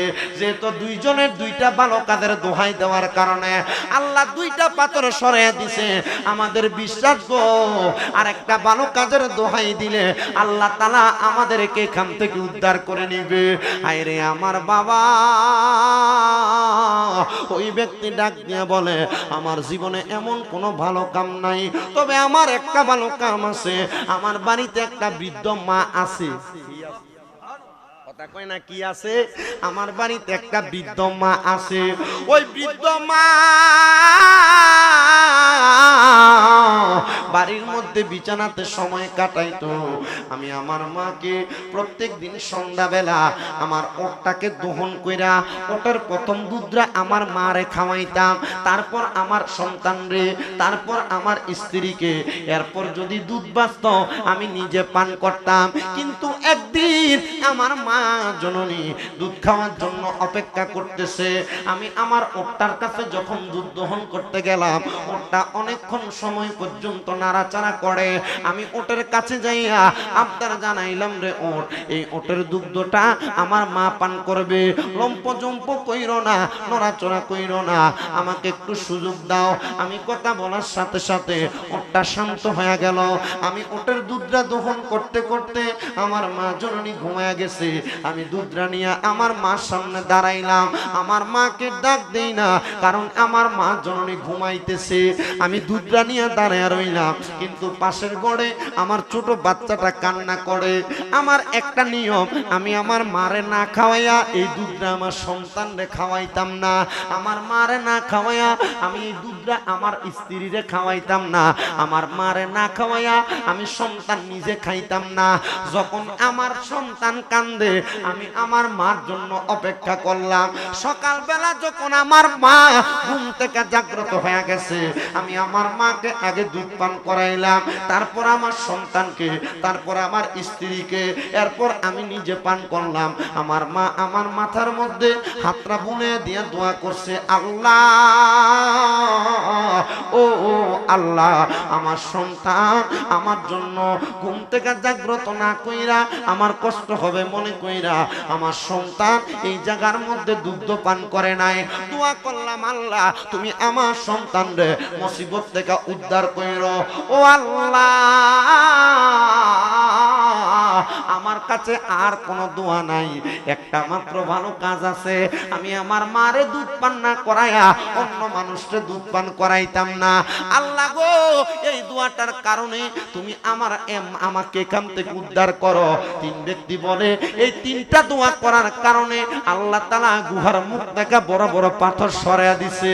আমরা গুহা থেকে বাহির হইয়া আল্লাহর দরবারে একটা সিজদা দিয়া ডাক দিয়া বললাম, আল্লাহ আমরা যে পাপ করেছি, মানুষের গীবত করেছি, মানুষের ক্ষতি করতে চাইছি, ও আল্লাহ আমরা জানি গো আপনি আমাদেরকে শাস্তি দেওয়ার জন্য এই গুহার মধ্যে আটকা পড়ায়া রাখছেন। আল্লাহ এখন থেকে তওবা করি গো আল্লাহ, আর কোনোদিন গুনার কাজ করব না, আর কোনোদিন গুনার কাজ করব না, পরের ক্ষতি করব না, পরের হক নষ্ট করব না, মানুষের নামে গীবত করব না, মানুষের নামে মিথ্যা মিথ্যা কথা বলবো না। আল্লাহ গো, এবার কি আপনি আমারে মাফ দিবেন নি? আল্লাহর নবী কয়, হ্যাঁ আমার আল্লাহ তাআলা মাফ দেয়। কেমনে মাফ দেয় বান্দা জানো? কেমনে মাফ দেয় বান্দা জানো? আল্লাহ কেমনে মাফ দেয়? কয় কোন বান্দা গুনাহ থেকে ফিরে আসার পর পরবর্তীবার ওই গুনাহটাকে করাকে এমন ভাবে ভয় করে, সামনে যদি আগুনের কুণ্ডলি জ্বালায়া দেওয়া হয়, আগুনে পড়াকে বান্দা যেমন ভয় করে, ঠিক তেমন ভাবে বান্দা যদি পরবর্তীতে গুনাহ করাকে ভয় করে, আমার আল্লাহ তার জন্য জান্নাত রেডি করে রাখে। কিন্তু আমরা টাকা পয়সা ইনকাম করতে যায়া, সম্পদ জোড়াইতে যায়া, জায়গা ক্রয় করতে যায়া, ব্যবসা করতে যায়া আমরা আল্লাহকে ভুলে যাই, মিথ্যা কথা বেশি বেশি বলি, কথা কয় না, বলে কি বলে না, মিথ্যা কথা বেশি বেশি বলি, মুনাফিকি বেশি বেশি করি, দোকানের মধ্যে বিভিন্ন রকমের পায়তারা করি। না না না, আপনি যদি ছোট্ট একটা অন্যায় করেন, আল্লাহ তাআলার হাসরের ময়দানে আপনাকে সেটার জন্য জবাব দেওয়া লাগবে। এ পর্দার অন্তরালের আমার মা, আপনাদের জন্য কিছু ওয়াজ আমি আপনাদেরকে কইরা দিয়া যায়। মা গো মা, একটু মনটা লাগে শুনবা গো মা। তোমরা যারা তোমাদের স্বামীর কথা শোনো না, তোমরা যারা তোমাদের স্বামীর কথার উপর দিয়ে কথা বলো, এ মা তোমার স্বামী তোমাকে পর্দা করতে বলে, তোমরা যারা বেহায়াপনা করো, রাস্তায় রাস্তায় ঘুরে বেড়াও, মা গো আমি চাই না গো রানীকার এলাকার কোন মহিলারা জাহান্নামে যাক, আমি চাই এলাকার সব মহিলারা জান্নাতে যাক। এ মুরব্বী বাবা, আপনার মেয়েকে আপনি পর্দা করাবেন, আপনার মাকে আপনি পর্দা করাবেন, আপনার বোনকে আপনি পর্দা করাবেন, আপনার স্ত্রীকে আপনি পর্দা করাবেন। এ মা বোনেরা, আপনারও আপনাদের স্বামীর কথা মাইনা চলবেন, ভাইয়ের কথা মাইনা চলবেন, আপনাদের সন্তানের কথা মাইনা চলবেন। যদি আপনি এটা করতে পারেন, আপনি জান্নাতের মধ্যে যাইতে পারবেন। শোনো শোনো শোনো, এমন একজন জান্নাতি মহিলার কথা তোমাদেরকে বলি, যেই জান্নাতি মহিলাটার নাম হলো হযরতে জুবাইদা। যেই জুবাইদা দুনিয়ার জমিনের মধ্যে তার জিন্দেগিটা আরাম আয়েশের মধ্যে কাটাইছে, কিন্তু জুবাইদা যেই দিন শুনতে পাইলো আল্লাহর কোরআনে আমার আল্লাহ বলেছে, লা ইয়াস্তাবি আসহাবুন নারি ওয়া আসহাবুল জান্নাহ, আসহাবুল জান্নাতি হুমুল ফাইজুন। জবান খুলে জোরে জোরে বলেন না আল্লাহু আকবার। আল্লাহ তাআলা কোরআন কারীমের মধ্যে বলেছেন, জান্নাতি এবং জাহান্নামীরা এক রকম নয়। আসহাবুল জান্নাতি হুমুল ফাইজুন, যারা জান্নাতি তারা কোনো সফল কাম। এবার আপনারা বলেন, আমরা সবাই জান্নাতে যাইতে চাই কি চাই না? হে রাসূল তোমায় ভালোবাসি অন্তরে শুধু মুখে না, জান্নাতের আশায় নয় হে রাসূল, জাহান্নাম কেউ ডরি না। তোমায় পাওয়ার আশায় মন ছুটে যায় মদিনা, এই সুর যদি শুনে থাকো একবার দেখা দাও না হে রাসূল তোমায় ভালোবাসি অন্তরে শুধু মুখে না জান্নাতের আশায় নয় হে রাসূল জাহান্নাম কেউ ডরি না তোমার ওই নাম শুনিলাম এই চোখে দেখলাম না এই সুর যদি শুনে থাকো একবার দেখা দাও না এই সুর যদি শুনে থাকো একবার দেখা দাও না হে রাসূল তোমায় ভালো অন্তরে শুধু মুখে না জান্নাতের আশায় নয় হে রাসূল জাহান্নাম কেউ ডরি না হায়রে হযরতে জুবায়দা ডাক দিয়া বলে এই জগতের মানুষ আমার বড় আরামায়েশের জীবন ছিল আমার বড় শান্তির জীবন ছিল আমি এই শান্তি পাইয়া আমি আল্লাহর কথা ভুলে গেছি আমি মানুষের সঙ্গে ভালো ব্যবহার করা ভুলে গেছি আমাদের সমাজে অনেক মহিলা আছে যাদের স্বামী বিদেশ থাকার কারণে তার পার্শ্ববর্তী জালদেরকে দাম দেয় না পার্শ্ববর্তী মহিলাদেরকে সম্মান করে না শ্বশুর শাশুড়ির সঙ্গে ভালো ব্যবহার করে না এ পর্দার অন্তরালের মাগো আপনাদের কাছে করজোরে আবদার আমার আল্লাহ আপনার স্বামীকে যেমন সম্পদ দিয়েছে আল্লাহ চাইলে এই সম্পদ ছিনিয়ে নিতে আমার আল্লাহর একটা সেকেন্ডও লাগবে না এই জন্য মা স্বামী ইনকাম বেশি করে বিদায় অহংকার করো না শ্বশুর শাশুড়ির সঙ্গে বাজে ব্যবহার করো না তোমার স্বামীর কামাই তোমার দেবর খায় বিদায় বাজে আচরণ করো না এ পর্দার অন্তরালের মা এলাকার মহিলাদের সঙ্গে বাজে আচরণ অহংকার দেখায়ও না ও মা গো ওই জুবায়দা নামক মহিলাটা ডাক দিয়া বলে আমি যখন দেখলাম আমার বড় অহংকার আমার বড় তাকাব্বুরি আমি আল্লাহর জান্নাত জাহান্নামের কথা শুনলাম কিন্তু আমার কাছে মনে হইল আমার তো সম্পদের অভাব নাই কিন্তু আল্লাহ তাআলার জান্নাত আমি পাবো কিভাবে আমি আবার চিন্তা করলাম জান্নাত তো মরার পরের বিষয় মরার পরে মানুষের শরীরটা জ্বলে যায় পচে যায় গলে যায় আমি দুনিয়াতে জান্নাতের মতো মজা নিতে চাই রানী জুবায়দা ডাক দিয়া বলতেছে আমার জন্য সুন্দর একটা বিছানার ব্যবস্থা করো যেই বিছানার মধ্যে ওই জুবায়দা নামক মহিলাটা আরাম করে করে ঘুমাইতেন ওই বিছানাটাকে পরিষ্কার করার জন্য একটা কাজের মহিলা রাখছে যে মহিলার কাজ ছিল সকাল থেকে সন্ধ্যা পর্যন্ত এই বিছানাটাকে ঝাড়ু দিয়া সুন্দর কইরা বিছানার মধ্যে গোলাপের পাপড়ি ছিটিয়া দিবে সুগন্ধি ছিটিয়া দিবে ওই বিছানার মধ্যে জুবায়দা নামক মহিলাটা ঘুমাইবো এত আরাম আয়েশের জীবন চিন্তা করছো নি গো মা অন্ধকার কবরে যখন শোয়াইবো পাঁচটা সাদা কাপড় দিয়া কবরের মধ্যে নামাইয়া দিব কিন্তু ওই কবরে যদি যাওয়ার আগে আল্লাহ নবীর পথে থাইকা বাঁচতে পারো গো আমার আল্লাহ তাআলার প্যারা হাবিব নবীজির নূরানি কোল মুবারকে নিব আরে আমার বিয়ার যাত্রী আমি চারজনারে দেখি আমদার ঘরে নামাই দিয়া দিব আমায় ফাঁকি কন্যা আমার বিয়ার যাত্রী আমি চারজনারে দেখি আমদার ঘরে নামাই দিয়া দিব আমায় ফাঁকি হাইরে ওই কবরে নূরের নবী আইব রে ও প্রাণের মুর্শিদ রে তুমি ধীরে ধীরে ফিরে ফিরে চাইও রে তোমায় ডাক দিলে বলার প্রাণে চাইও রে ও প্রাণের মুর্শিদ রে তুমি ধীরে ধীরে চাইও রে লাল বলো নীল বলো কত রঙের শাড়ি শেষ বিদায় পরাই দিব সাদা মার্কিন শাড়ি বলো লাল বলো নীল বলো কত রঙের শাড়ি আমায় কিন্তু পরাইয়া দিব সাদা মার্কিন শাড়ি। যাইবার কালে একবার নবী আইও রে, বলেন যাইবার আইও রে, ও পানের মুর্শিদ রে, তুমি ধীরে ধীরে ফিরে ফিরে চাইও রে, তুমি ধীরে ধীরে চাইও রে। আম পাতায় জাম পাতায় কত পানি চড়ে, শেষ বিদায়ের গোসল দিব বরুই পাতার জলে কন্যা।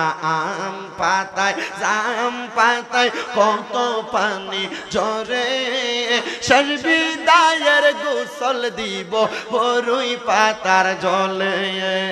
আতর গোলাপ সুরমা চন্দন সিটাই দিব রে, ও প্রাণের মুর্শিদ রে, তুমি ধীরে ধীরে ফিরে ফিরে চাইও রে। মুসলমান ওই জুবাইদা মহিলা ডাক দিয়ে বলেন, আমার বিছানাটার মধ্যে সুন্দর গোলাপের পাপড়ি ছিটিয়ে দিত, আমি ওই বিছানায় ঘুমাইতাম। একদিন আমি আইসা দেখলাম আমার ওই কাজের মহিলা আমার আরামের বিছানাটার মধ্যে শুইয়া রইছে। খুব রাগ করছে, রাগ কইরা এই জুবাইদা নামক মহিলা তার বাড়ির 3 জন কর্মচারী রাখছেন, পুরুষ কর্মচারী। এই 3 জন কর্মচারী দিয়ে জুবাইদা নামক মহিলারে 3টা চাবুক দিয়া ইচ্ছা মতো 3 জন একসাথে পিটাইছে। জুবাইদা নামক মহিলা বলেন, এই পিটানোর পর কাজের মহিলাটার সামনে আমি যখন গেলাম, আমি দেখলাম 3টা চাবুকের আঘাত খাইয়ে মহিলা কি সুন্দর হাসতেছে। আমি গেলাম, এ মহিলা অন্যায় করলা, আমি রানীমার বিছানাতে ঘুমাইলা, 3 জন ব্যক্তি তোমাকে চাবুক দিয়ে মারতেছে, এ চাবুকের আঘাতও খাইলা, কেমন নির্লজ্জের মতো এখন তুমি খিলখিল করে হাসতেছো, কারণ কি?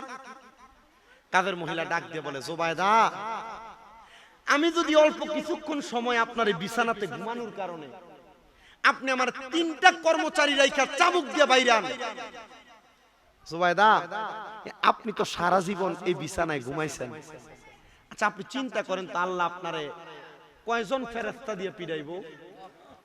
আমি এই কথা চিন্তা করে হাসি, আমি আমার এই বিছানায় ঘুমানোর শাস্তি দুনিয়াতে পাইতেছি, আর আপনি মরার পরে কবরে পাইবেন। আপনি মরার পরে কোথায় পাবেন? আচ্ছা দুনিয়াতে শাস্তিটা বালা না কবর ওই বালা? আল্লাহ যারা মুমিন বান্দা তাদেরকে দুনিয়াতেই কষ্ট দিয়ে নিয়ে যায়, আর জান্নাতে তাদেরকে জান্নাতের নিয়ামত খাওয়ায়। কেন? কয় লাহুমুল বুশরা ফিল হায়াতিদ দুনিয়া ওয়াল আখিরা। যারা জান্নাতি, যারা মুমিন, তাদের জন্য সুখবর দুনিয়া এবং আখিরাতে। আপনারা বলেন এই দুনিয়া এবং আখিরাতের ভয় আমাদের আছে না নাই? দুনিয়া আখিরাতের ভয় থাকলে ফজরের সময় কি নাক টেনে ঘুমায় না মসজিদে যায়? দুনিয়া আখিরাতের ভয় থাকলে 5 ওয়াক্ত নামাজ কি পড়ে না ছাড়ে? দুনিয়া আখিরাতের ভয় থাকলে রোজা রাখে না ছাড়ে? দুনিয়া আখিরাতের ভয় থাকলে সবাই সব কাজ করে, কিন্তু কবরের ভয় আপনার নাই। ও আব্বা, কবরের প্রথম রাতে আপনার এমন অবস্থা হবে, 2টা ফেরেশতা আপনার সামনে আসলে অন্ধকার কবর নূরের আলোতে ঝলমল করবে যদি ইমানদার হন। আর যদি আপনার দুনিয়ার জমিন থেকে বেঈমান হয়ে মারা যান, কবরের প্রথম রাত্র বড় ভয়ঙ্কর হবে। এরপরে আমি এই কথা চিন্তা করতে করতে আমি আমার ডান হাতের তালুটা ডান গালের সাথে লাগিয়ে মাটারে বাঁকা করে শুয়ে রইছি। হঠাৎ করে কবরের কথা স্মরণ, আমার পশমগুলা মনে হয় কিভাবে জানি খাড়া খাড়া হয়ে গেছে। তখন আমি একটা গজল লিখছিলাম।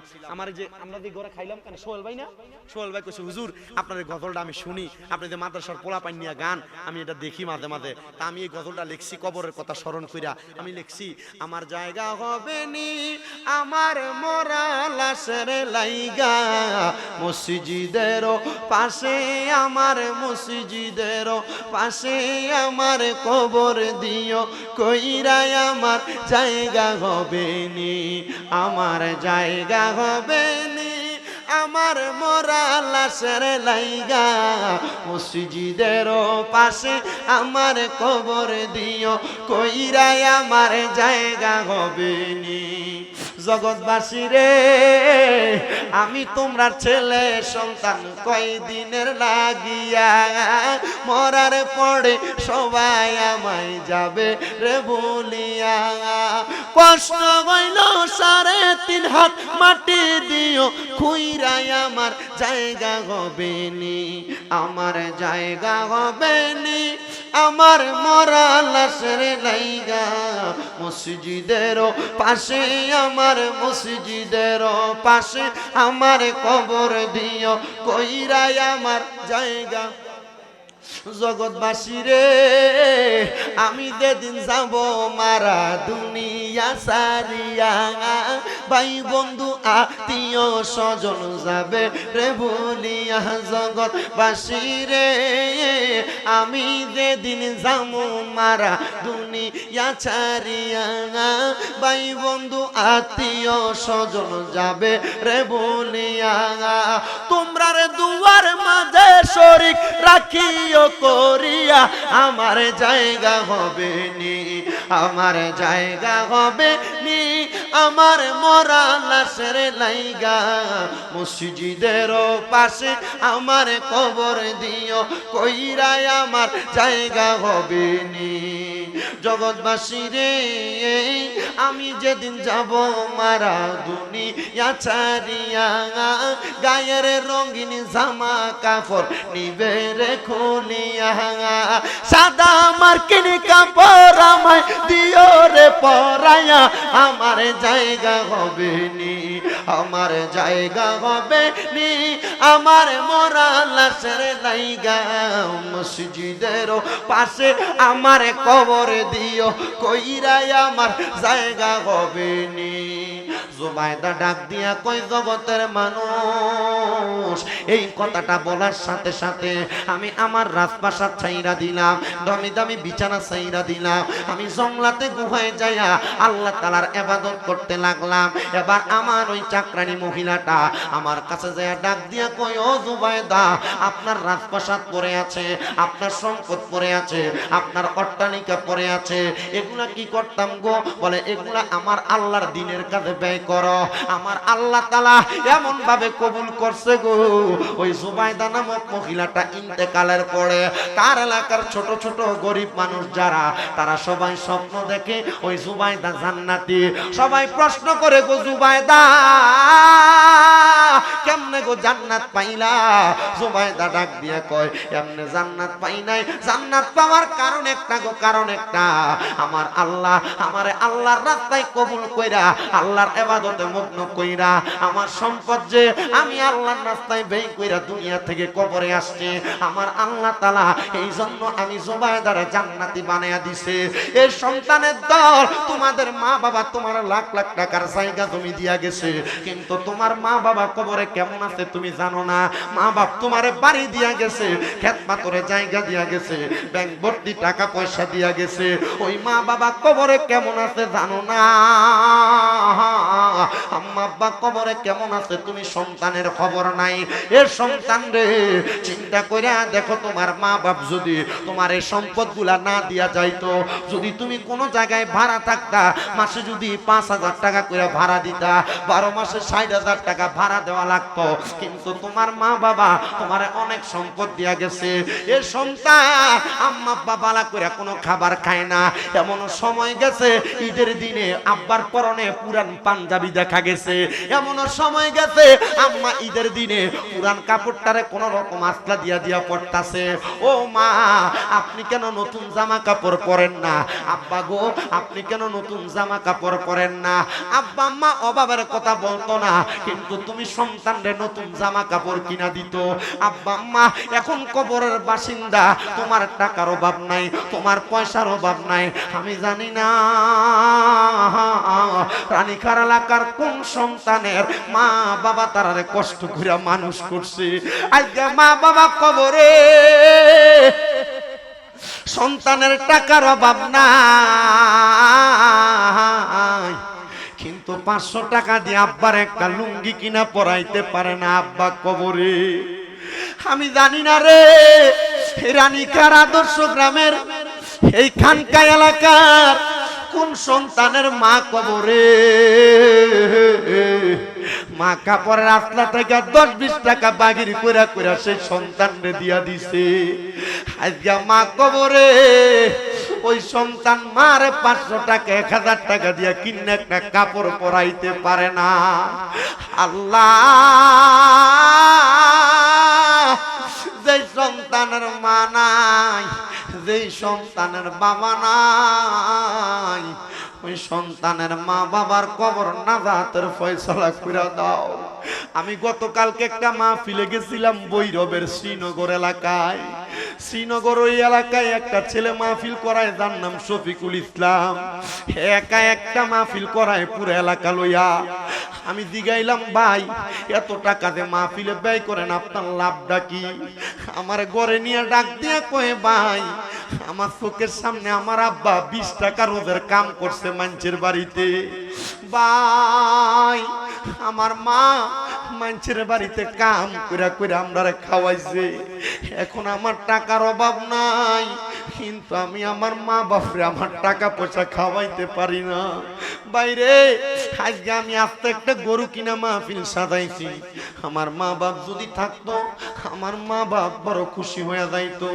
আমি আমার ভাই শফিকটারে বুকে টান দিয়া কইছি, রে ভাই কান্দিস না রে, আমিও তোর একটা ভাইয়ের মতো। আলেম হিসেবে আল্লাহর দরবারে দোয়া করব, আল্লাহ যেন তোমার ব্যয়ের কারণে তোমার মা বাপরে মাফ করে দেয়।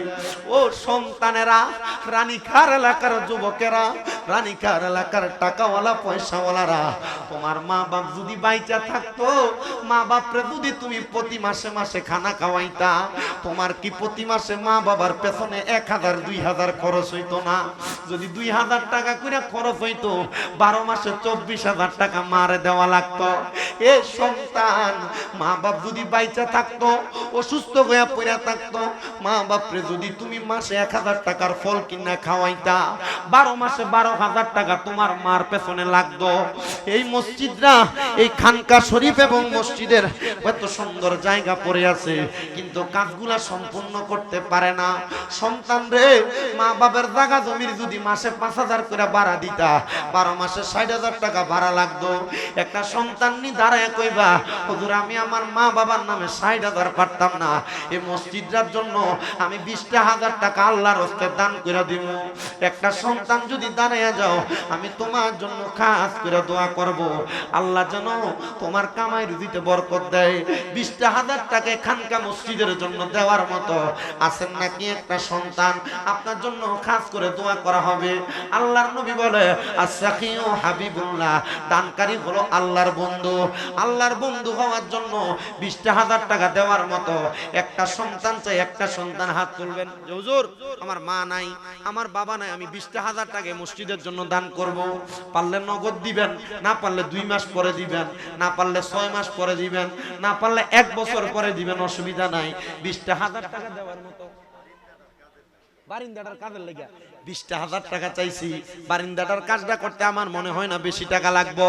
একটা সন্তান যদি হাতটা বাড়ায় বলেন, বলে হুজুরটা যে যাইছি রে, তোমার কথা হৃদয় মাঝে পড়ছে বারে বারে, বাবা গো ও বাবা,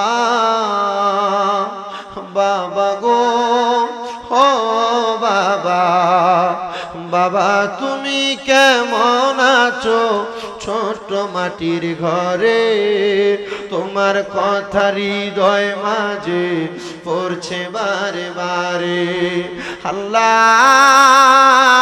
আমার সাদেক ভাইয়ের আব্বাজান কবরের বাসিন্দা, বাবা কবরে চলে গেছে। আমার সাদেক ভাইয়ের আব্বা নাই, আব্বার কথা স্মরণ কইরা সাদেক ভাই মসজিদের বারান্দার কাজের জন্য 20,000 টাকা দান করছে। ধন্য মায়ের ধন্য সন্তান। তখন আছে না নাই? মোতাল্লি সাহেবের নামটা কি তাও? না না, এটা উচিত কথা না কইলে হইতো না। মোহাম্মদ হেলাল কাজী সাহেব, আল্লাহ কবুল করো, মঞ্জুর করো। হেলাল কাজীর মা বাবা আসেনি মনে হয় নাই?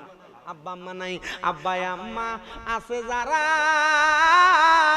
আল্লাহ অন্ধকার কয় বরে তাদেরকে রাই কেন গো আল্লাহ মায়ার নজরে। আল্লাহ মসজিদের সভা সম্মানিত মুতাল্লি জনাব হেলাল কাজী সাহেব উনি দান করে দিল 10-20 হাজার টাকা। আল্লাহ কবুল করো, মঞ্জুর করো। হেলাল কাজীর মনের আশা পূরণ করো, বংশের কবর আযাব মাফ করো, হায়াতের রিজিকে বরকত দাও। আল্লাহ হেলাল কাজী সাহেবরে মক্কা মদিনা না দেখে মরণের ডাক দিয়েন না। 3 নাম্বার আরেকটা দন্য মায়ের দন্য সন্তান 20,000 টাকা আল্লাহর হস্তে কোরবান করে দিব। আসেনি গো একটা সন্তান 20,000 টাকা আল্লাহর হস্তে দান করবেন মসজিদের লাগা।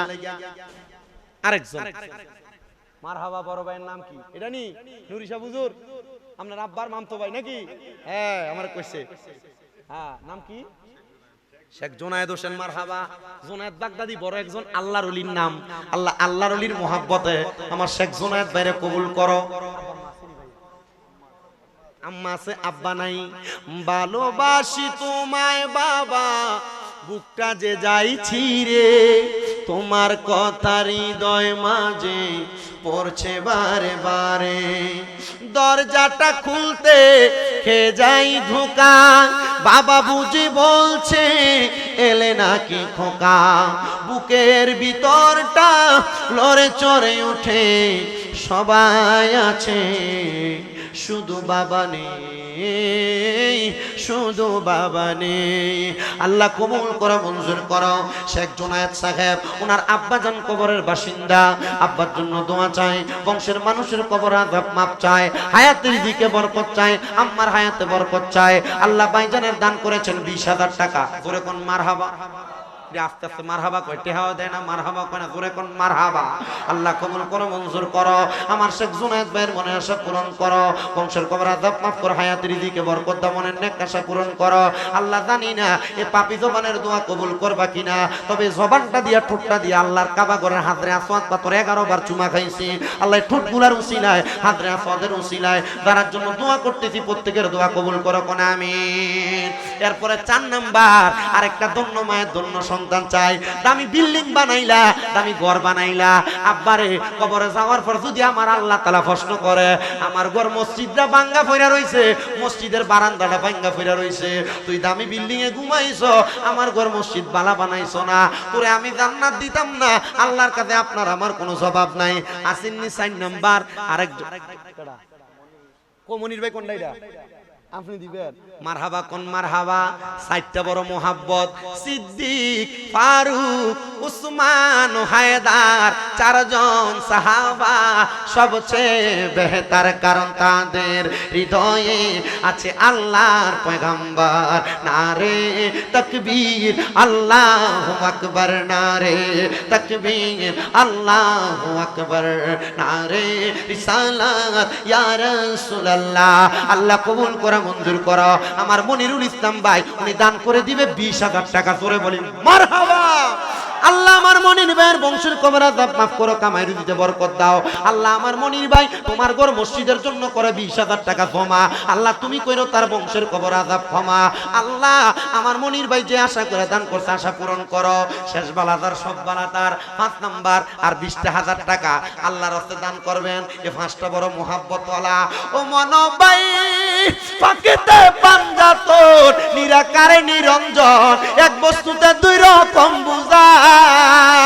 শরীয়তের সতেক নাম তরিকতের নাই মুকাম, হাকিকত বুঝিলে মারফত পাইরে মন পাগলা মনুরাই। ও তুই ডুব দিলি না পাকে দরিয়ায়, ও তুই ডুব দিলি না সুখ খাইলি না আজকের দরিয়ায় রে মন পাগলা মনুরাই। ও তুই ডুব দিলি না পাকে দরিয়ায়। পাক পাঞ্জাতনের মোহাব্বতে আসেননি 5 নাম্বারে 20,000 টাকা দিবেন। ধন্য মায়ের ধন্য সন্তান, ধন্য বাবার ধন্য সন্তান। 5 নাম্বার 20,000 টাকা দেনেওয়ালা। আমি জানি এই রানীখার এলাকায় বহু টাকাওয়ালা পয়সাওয়ালা আছে। আব্বাজি পাক পাঞ্জাতনে ভালোবাসবা। আমার নবী কয় আমার পাক পাঞ্জাতন আহলে বায়াত হইল নূহ নবীর নৌকার মতো। নূহ নবীর নৌকাতে নবীর যেই উম্মতেরা উঠছে তারা বাচ্চা গেছে। আপনি যদি পাক পাঞ্জাতনে ভালোবাসে 20,000 টাকা দান করেন, হয়তো আল্লাহ পাক পাঞ্জাতনের উসিলা আপনারে মাফ করে দিব। আসেননি 5 নাম্বার। আব্বা এখন না পারলে 2 মাস পরে 6 মাস পরে 1 বছর পরে দিয়ে অসুবিধা নেই, সমস্যা আছে নি কোনো? 1 বছর পরে দিও, বাহি আনবেন। যদি বাহি না দেয় শেখ জোনায়েদ বাইরে কইবেন, এবারে কইয়ে দিব, বাহি দিয়ে দিব। আসেনিও 20,000 টাকা দিবেন একজন। ইবালি মালুক কই? আচ্ছা আল্লাহ কবুল করক। আরে 20,000 টাকা দরকার। ও সুয়েল ভাইটা সুয়েল ভাইটারে যদি আনতেন দইরা 20,000 টাকা লইতাম বেটার থেকে। আসেনিও বেটা টাক দিয়া নেন আল্লাহর ঘর মসজিদে লেগে 20,000 টাকা দিয়া লাইব নাই এমন বলো যে আমরা দুই ভাই আমি 10,000 আমার ওই ভাই 10,000 আমরা দুই ভাই মিলে 20,000 দেব এমন নাই কেউ আসেনি কোন না ও মনোবাই আমার নবীজি সিন্ধু কইয়া মারফতের তালা দিয়া হাসান হুসাইন রাখছে ডাইনে বাই মা ফাতেমা শিকল হইয়া তালাটা রাখছে আটকাইয়া সাবি নিছে আলী মর্তুজাই রে মনো পাগলা মনোরাই ও তুই ডুব দিলি না পাকে দরিয়াই 20,000 টাকা দেওয়ার মতো 5 নাম্বার নাইও একটা সন্তান সম্পদওয়ালা টাকাওয়ালা 20,000 বাদ দিলাম বলে হুজুর আমি 20,000 দিলাম কটা দিব 20,000 ওই লাইন 20,000 বাদ দিলাম ফাইলে এর পরে লোমনে এলাকার প্রবাসীর বউরা যারা আছেন এ মা আল্লাহর ঘর মসজিদের কামে আপনি মহিলা 20,000 টাকা দিয়ে কি শরীক হইতে পারেন না আছে বহু মহিলারা একটু তাড়াতাড়ি নিয়ত করো দেখবে এই নিয়তের কারণে আল্লাহ তাআলা তাদের সন্তান হয় না সন্তান দিব বিপদ যায় না বিপদ কাটাইবো রোগ যায় না রোগ কাটাইবো আসেননি কোনো মা 20,000 টাকার খবর ফাড়াইবেন এটা খাতা কলম দিয়া মহিলার কাছে ফাড়ান একজন রে মহিলারা বেশি দান করে কারণ এদের রানীখার যাইছি দেখছি বেড়াইতে থেকে বেরিয়েতে বেশি দান করে তন্তর এই গতবার যে কনফারেন্সের ভিতরে কালেকশন করলাম দেখলাম বেড়াইতে থেকে বেশি বেরিয়েতে কালেকশন টাকা পয়সা দেয় তার লাগে একটু বেশি করে বেরিয়েতে থেকে যান এটা খাতা কলম ফাড়ান মহিলার কাছে আব্বাজি 10,000 টাকা দিব 10,000 এই মসজিদের বারান্দার কাজের জন্য 1 নাম্বার হুজুর আমি 10,000 টাকা আল্লাহর হস্তে আপনি যদি মাসে 1,000 করে জমান আল্লাহর ঘরের জন্য আপনার 12 মাসে 12,000 টাকা হইব হুজুর আমি 1,000 টাকা করে জমাইয়া 10,000 টাকা আল্লাহর ঘরে দেব 1 নাম্বার কে দিব 10,000 টাকা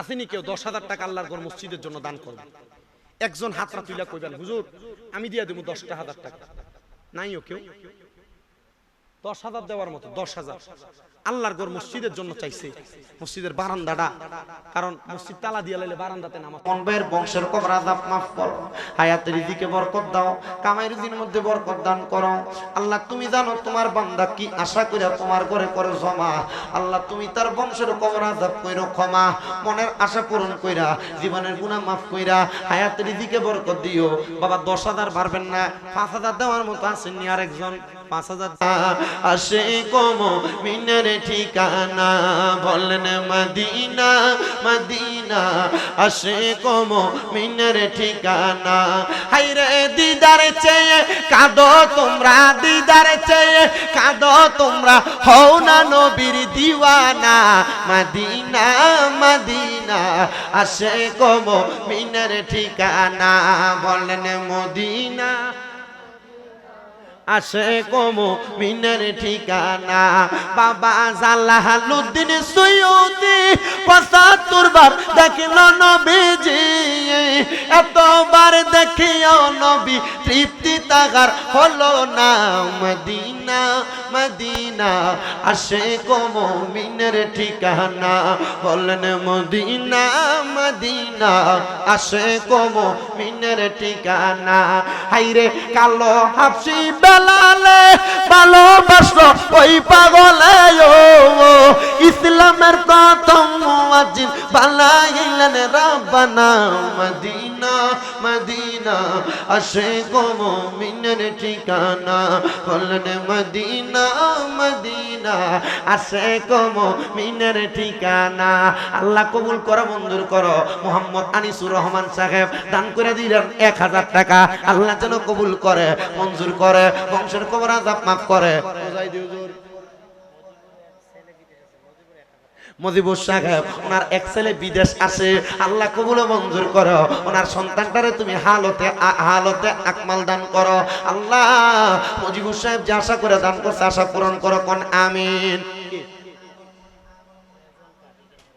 রেদওয়ান কাকা দিগির পান নিবাসনা ছেলের জন্য দোয়া চায় বংশের কবর আযাব maaf চায় রেদওয়ান কাকা দান করে দিয়েছেন 1,000 টাকা দিগির পারের রেদওয়ান কাকা আল্লাহ কাকারে কবুল মঞ্জুর করো বংশের কবর আযাব maaf করো এরপরে আসেননি কোন ধন্য মায়ের ধন্য সন্তান ধন্য বাবা ধন্য সন্তান হ্যাঁ